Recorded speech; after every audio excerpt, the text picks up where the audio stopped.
हे guys, तो next theorem देखिए chapter circle का गाइस। थ्योरम कह रहा है guys, the perpendicular from the centre of a circle to a chord bisect the chord, यानी एक वृत्त के केंद्र से एक जीवा पर डाला गया लंब जीवा को समद्विभाजित करता है। ये हमें गाइस प्रूफ करना है। तो देखो हमारे क्वेश्चन में क्या बताया गया है, जो हमारा थ्योरम है, मेन पॉइंट क्या है, परपेंडिकुलर फ्रॉम द सेंटर। क्या guys? Perpendicular from the centre of a circle. एक सर्कल है, उस पे जो है सेंटर से एक परपेंडिकुलर डाला गया। किस पर? परपेंडिकुलर। परपेंडिकुलर डाला गया टू अ कॉर्ड। क्या? Of a circle to a chord, यानी कॉर्ड पर, एक जीवा पर डाला गया एक परपेंडिकुलर बाइसेक्ट द कॉर्ड। तो हमें ये प्रूफ करना है कि जो परपेंडिकुलर डाला गया है और ये जो कॉर्ड है, जिसे हम नाम दे सकते हैं गाइस ए बी, ठीक है। सबसे पहला जो हमारा थ्योरम का फर्स्ट जो स्टेप है वो क्या है गाइस? सॉल्यूशन में यहां से स्टार्ट हो जाता है। सबसे पहले हमें पता है क्या है, गिवन। तो हमें क्या दिया है गाइस? दिया है, जैसे क्वेश्चन में बताया, perpendicular from the centre. Centre से एक परपेंडिकुलर दिया गया है।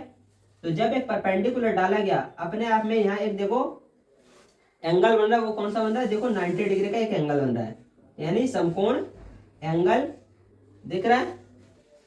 तो जो ध्यान रखना है आगे चलकर, सबसे पहले अभी तो आप इसे डॉट डॉट करके मिला दो। देखो एक ट्रायंगल यहाँ दिख रहा है, दो ट्रायंगल हमें दिख रहा है। जब हमने परपेंडिकुलर से ओ से ए तक एक लाइन जो खींचा, साथ ही ओ से बी तक एक लाइन हमने खींचा, यानी कि ए को ओ से मिला दिया, बी को ओ से मिला दिया, ज्वाइन कर दिया। तो हमें जो यहाँ मिल रहा है angle O M A, angle O M A, वो इक्वल हो जाएगा एंगल ओ एम बी के, एंगल ओ एम बी के, ठीक है। तो ये हमें साफ साफ दिख रहा है। क्या? ये हमें गिवन दिया गया, क्योंकि क्वेश्चन ही कह रहा है ये चीज, ठीक है। नेक्स्ट, टू प्रूव, सिद्ध करना है।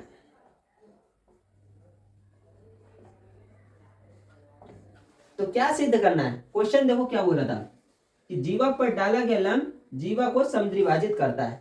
तो जैसे कि मैंने बताया कि हमें यह प्रूफ करना है कि ए एम इक्वल होता है एम बी के, ए एम इक्वल होता है एम बी के। ये हमें प्रूफ करना है, यानी सिद्ध करना है।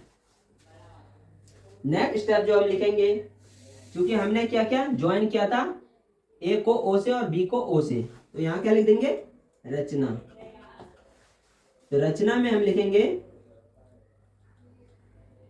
ए और बी को ओ से मिलाया, यानी join A and B with O. तो गाइस हम देख सकते हैं हाँ कि हमें कॉन्ग्रेंस करने के लिए, यानी सर्वांगसम करने के लिए दो त्रिभुज यानी दो ट्रायंगल की आवश्यकता होती है। तो यहाँ साफ साफ हमें दिख रहा है दो triangle, angle O M, angle A O M and angle B O M. तो ले लेते हैं इन triangle A O M and triangle B O M. यहाँ से दो त्रिभुज हमें दिख रहा है साफ साफ, तो हमने दो त्रिभुज ले लिया, त्रिभुज ए ओ एम और त्रिभुज बी ओ एम में। तो पता है हमें कॉन्ग्रेंस प्रूफ करने के लिए तीन चीजें हमें चाहिए। तो सबसे पहले देखो जो हमें ऑलरेडी यहाँ दिया था गिवन कि angle O M A, angle O M A वो बराबर होगा एंगल ओ एम बी। क्यों? ये क्या है? गिवन है, यानी दिया है। और ये क्या था? Angle O M A equal है एंगल ओ एम बी के। क्या ये? क्योंकि ये क्या है? 90 डिग्री है। क्या है? 90 डिग्री, ठीक है। यानी समकोण एंगल बन रहा है, समकोण त्रिभुज का एंगल बन रहा है, ठीक है। नेक्स्ट जो हमें दिख रहा है ओ ए वो इक्वल हो जाएगा एंगल ओ बी के। क्यों? रेडियस ऑफ द सर्कल, देख सकते हैं रेडियस यानी त्रिज्या। तो हमें पता है एक सर्कल एक वृत्त की जो रेडियस होती है वो क्या होती है? इक्वल होती है। तो ओ ए इक्वल हो जाएगा ओ बी के। और लास्ट दो देखो हमें दिख रहा है कि ओ एम वो इक्वल हो जाएगा ओ एम के। क्यों? ये उभयनिष्ठ है यानी कि कॉमन। तो तीन चीजें हमें मिल चुकी गाइस। तो इस तरह से हम लिख सकते हैं ट्रायंगल ए ओ एम वो कॉन्ग्रुएंस हो जाएगा यानी कि सर्वांगसम हो जाएगा त्रिभुज बी ओ एम के बाय द रूल ऑफ। देखो इसमें कौन से रूल रख लिए? पहला देखो, पहला हमने क्या लिखा? राइट एंगल यानी कि समकोण त्रिभुज का।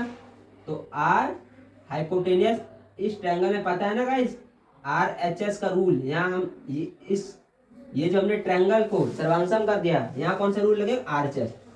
तो राइट एंगल ये वाला आर, हाइपोटेनियस यानी कि कर्ण यहाँ से दिख रहा है ओ ए, तो यहाँ एच लिखेंगे और साइड क्या ये? ओ ए। तो यहाँ से प्रूव हो गया bye the rule of R H S यानी कि ट्रायंगल ओ ए ओ एम कॉन्ग्रुएंस हो जाएगा ट्रायंगल बी ओ एम के by the rule of R H S. तो हम लिख सकते हैं जब एक ट्रायंगल क्या हो चुका है? कॉन्ग्रुएंस हो चुका है, तो हम लिख सकते हैं A M equal to M B यानी A M equal to M B by the rule of corresponding part of congruent triangle यानी कि सी पी सी टी। ठीक है गाइस, तो यहाँ से हमारा ये थ्योरम कंप्लीट हो जाए। एक बार जल्दी जल्दी हम देख सकते हैं। हमें दिया है perpendicular from the centre of a circle to a chord bisect the chord, यानी कि हमें बताया गया कि एक सर्कल में सेंटर से क्या दिया? एक परपेंडिकुलर दिया गया है। तो ए बी हमारा क्या है? कॉर्ड है, इस पे एक परपेंडिकुलर ओ एम दिया है। तो ओ से ए से ओ को हम क्या कर लेंगे? ज्वाइन, और बी को ओ से ज्वाइन हम कर लेंगे। तो हमें क्या दिख रहा है? गिवन साफ साफ दिख रहा है ओ एम ए और एंगल ओ एम बी। ये क्या दिया है? गिवन दिख रहा है साफ साफ। टू प्रूव हमें सीधे क्या करना है? क्योंकि ये परपेंडिकुलर दिया है तो हमें ये प्रूफ करना है कि ए एम इक्वल होता है एम बी के। तो A M equal to M B हमने कंस्ट्रक्शन किया, क्या रचना हमने की? ज्वाइन कर दिया ए एंड बी को। ए एंड बी को ओ से हमने क्या कर दिया? ज्वाइन कर दिया। प्रूफ में हमने दो ट्रायंगल लिया guys, angle A O M और एंगल बी ओ एम में। तीन चीजें हमें पता प्रूफ करना होता है सर्वांगसम करने के लिए। तो ओ एम ए इक्वल हो जाएगा एंगल ओ एम बी के, चूंकि ये हमें क्या दिया? ऑलरेडी पहले से गिवन दिया है हमें। ओ ए इक्वल हो जाएगा ओ बी के, रेडियस है सर्कल का यानी वृत्त का, और ओ एम क्या है? कॉमन है, उभयनिष्ठ है। इस तरह से triangle A O M congruence हो जाएगा ट्रायंगल बी ओ एम के by the rule of R H S right hand side. इस तरह से हम लिख सकते हैं ए एम इक्वल हो जाएगा एम बी के by the rule of C P C T.